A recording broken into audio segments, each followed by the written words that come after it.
Today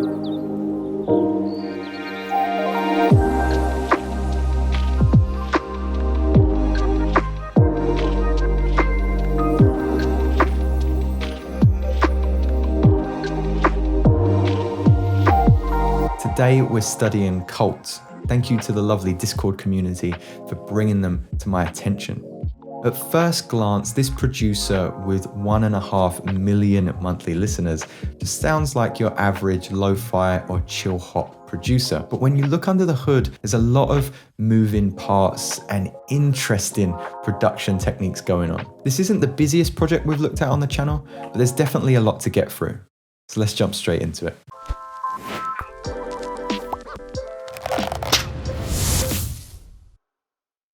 Alright, let's dive into things. You've got a preview of this track in the intro to this episode. We're mostly going to focus on this large section here, but I will talk about arrangement a little bit towards the end. We'll start with drums, and today's drum selection comes from my friend Docado, who featured on the channel previously. This isn't a sponsor, but he's just released a new pack on Splice called Sleepy Lo-Fi. It's absolutely beautiful and served our drum selection really well. So let's check it out. So some quite minimalist, quite squelchy sounding drums that might be more at home in a future garage track, but it just works so well in Cult's music. The kick drum that I'm using, I haven't done anything with, just got a little bit of an EQ8 here. You can see the envelope follower here. We'll be coming to that later as it's linked to our bass. Just got a little ghost note here going into the next kick drum, but a pretty simple pattern. Now I'm going to come back to this clap effects because it's something that I think is quite exciting. So we'll start with the rim. Again, the rim, I'm not warping, I'm not pitching at all. It's a really lovely sounding rim shot, and I've only EQ'd it to keep it more in keeping with Cult's sound. You can hear that it's being sent to return A there with some Valhalla reverb. And then I've just squashed that EQ a little bit, rolling off any of the lows, rolling off any of the highs. So we're just keeping those middle frequencies. Now I wanted to create like a squelchy sound, so that's where our clap effects come in. And originally they just sounded like this. Fairly trebly already, but we're adding that EQ8 just to roll off any lows and a line delay to make it seem a little bit wider.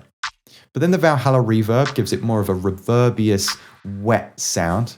And then the true magic of this sound comes together with the grain delay. As you can see here, we've got a little bit of automation, actually a lot of bit of automation. I've never had automation that I could scroll through before.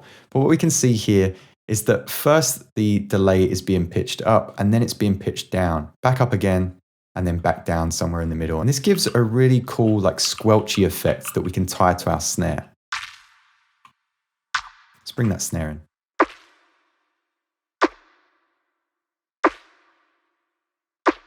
So we've got the kicks and the snares in place. This is what our hats are looking like. A little bit more shakers and perks than hats, but we started off with this hat texture that we got from our friend Docado, of course.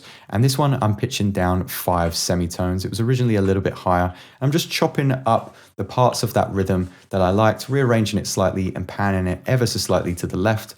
Again, everything about this track is going to be constricting the EQ. So we're constricting that EQ in the kind of middle high regions. And we've got a little bit of shaper box going on as well. Some volume automation up and then down, and then the filter doing a similar thing here as well. So that gives it a little bit more bounce. Without that shaper box, it sounds like this. And then with the shaper box,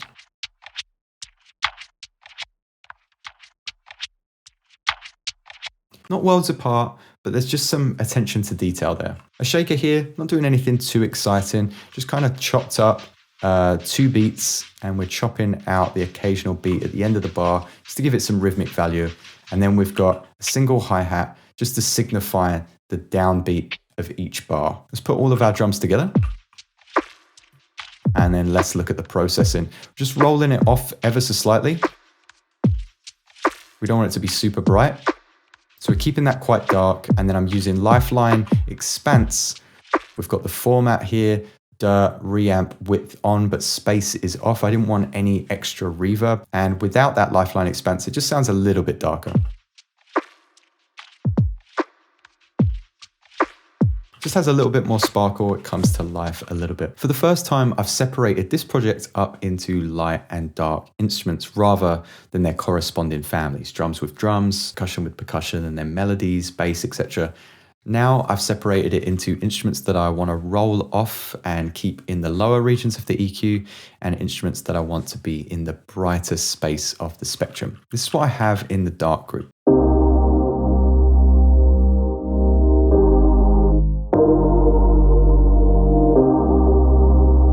So we actually started with this piano here, using the EQ to kind of constrain those frequencies. Utility is just doing a little bit of gain action because I wanted to control the sustain of that piano a little bit. So I'm just drawing that in with the utility gain there.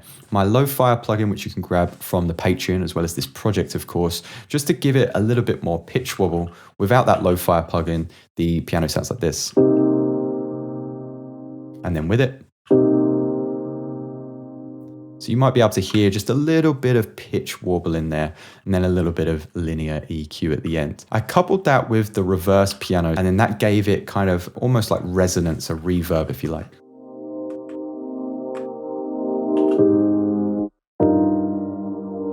And then from there, I started to add other instruments. From those chords that I chose, it was very easy to duplicate that track, copied it up, and then just select a few notes from the chords to create a melody. And I used this 80s VCO sound, which comes as a stock preset from Analog. Haven't really changed the sound too much apart from changing the sustain a little bit. And then again, constraining those frequencies in the EQ8 there. A little bit of Valhalla reverb, 38%. And that gives this like kind of synth brass effect.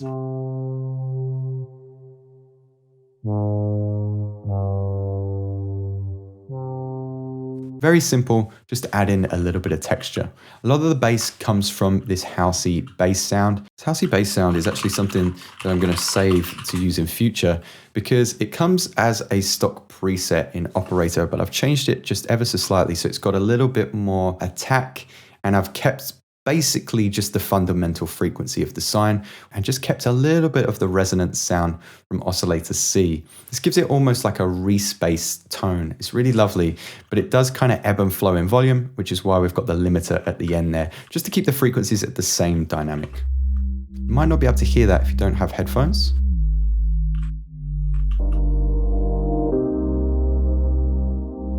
Got a little bit of pitch bend with the bass. The last sound in the dark group is just the serum pad. I downloaded the sound from Splice, but changed it a little bit, increasing the unison and the detune so it appears a little bit wider. But as you can see, still constraining that EQ. It was very bright at first. And that is my dark group.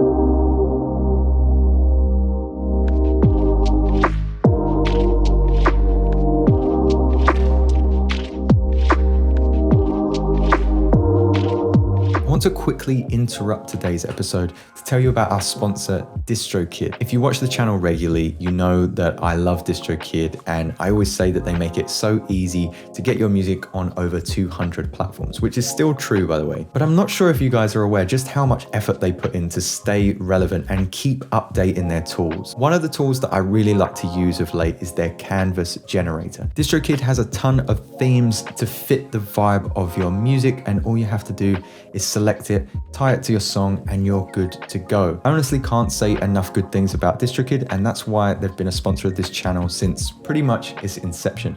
If you want to get 7% off your first year using the platform, just use the link in the description below. Let's jump back into it.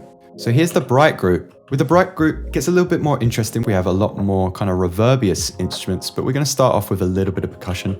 Just a hi-hat. The hi-hat doesn't feature in the first part of the song, so you want to kind of build the arrangement out, and this is going to be like our kind of chorus section, the most busy part of the song.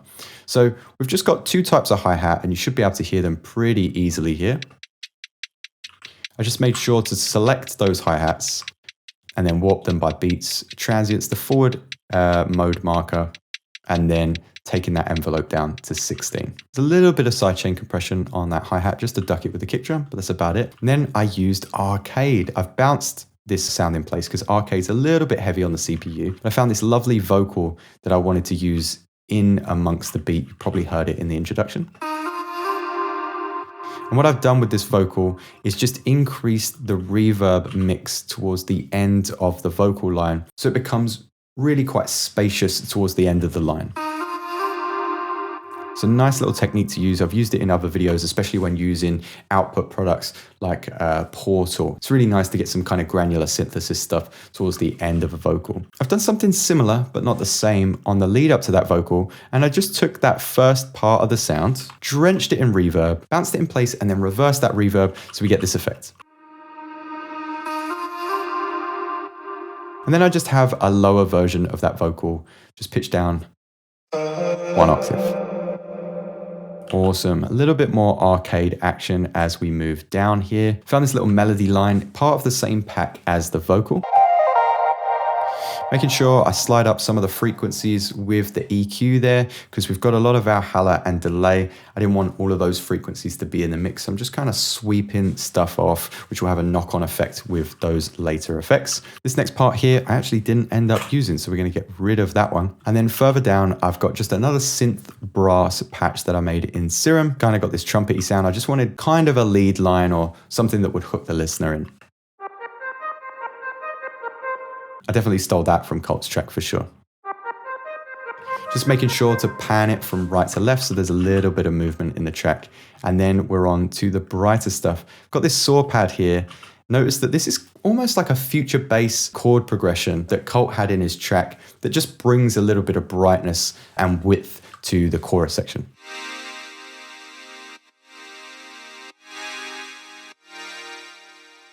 Definitely had to play around with it a little bit. This is what the pad sounded like at first.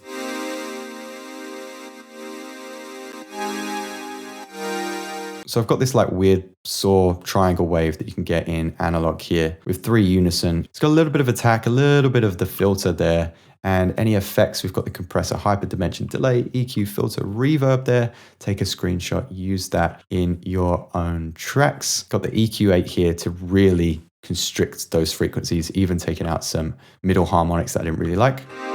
Goldfoss is going to make it nice and bright though.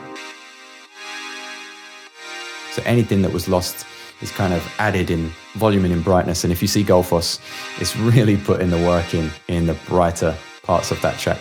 And then just a little bit of sidechain compression. Didn't end up using Fresh Air, so we can ignore that completely. To lead into that pad, I was just using my Lo-Fi plugin and reducing the width with Utility to give it a slightly different sound, but to tease the sound for the listener. And then finally, we just have the upright piano. Very simple. Notice this in the back of Cult's track. Not necessarily going to be, it's not going to be an earworm for your audience where they'll whistle it throughout the day, but it's just a nice little bit of ear candy, adds a little bit of brightness to this relatively dark track. And I've got some reverse reverb going into some of the notes as well. Just a nice little detail there. I got these orchestral hits that again I got from that arcade patch. They sound fairly quiet in the mix until you remove them, and then you really notice the difference.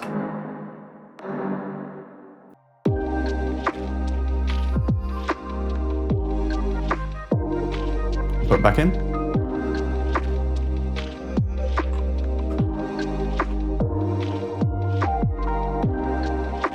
Hopefully you can notice a little bit of the change in mood of that track. It's very subtle, but it definitely adds a certain flavor. And then I've just got some added percussion from Splice at the bottom here. Very simple stuff. We're finally onto the effects. We've just got a mix of risers and hits. Some that I've made from other projects, some that I've grabbed from Splice. So let's start off with the chimes. These can be found throughout Cult's discography and normally partway through the bar to keep the listener engaged, meaning they don't fall on the downbeat like a crash cymbal. My risers and my hits, however, they do. This is just a very simple riser. I've swept off all of the lower frequencies so it dissipates a little bit quicker here. Just to build into a riser. Nice loop that, don't have to do anything with it. Another riser, just for good measure. I love to use this sober riser. What I normally like to do is just automate this a little bit so it has a little bit of movement. This is just reversing that riser into its first downbeat hit.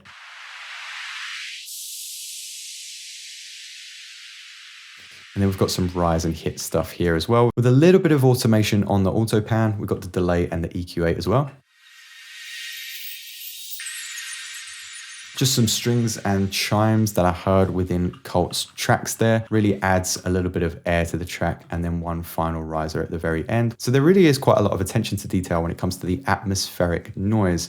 I found that in Colt's music, and I definitely wanted to take the time with it here. So that's probably the most kind of rises and hits that I've ever put into one track. Nothing crazy going on with the Atmos group. Got some Robin sounds. I'll play this in context in the outro to the episode so you can kind of get everything together. I've got some rain sounds that are swept off quite high and side chains to the kick, and then just our old favorite, old faithful lo-fi vinyl, really constricting that with the EQ and then the sidechain compression again. So that's kind of our track, a very quick run through. Let's talk about the arrangement real quick. In the beginning of the track, I'm just starting things off with basically these three elements: the pad, the piano, and the reverse piano.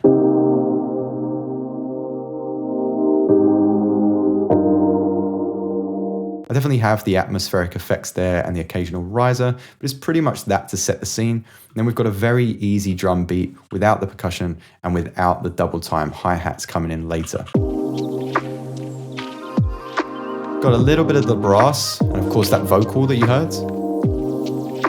And then we build everything up from this section here.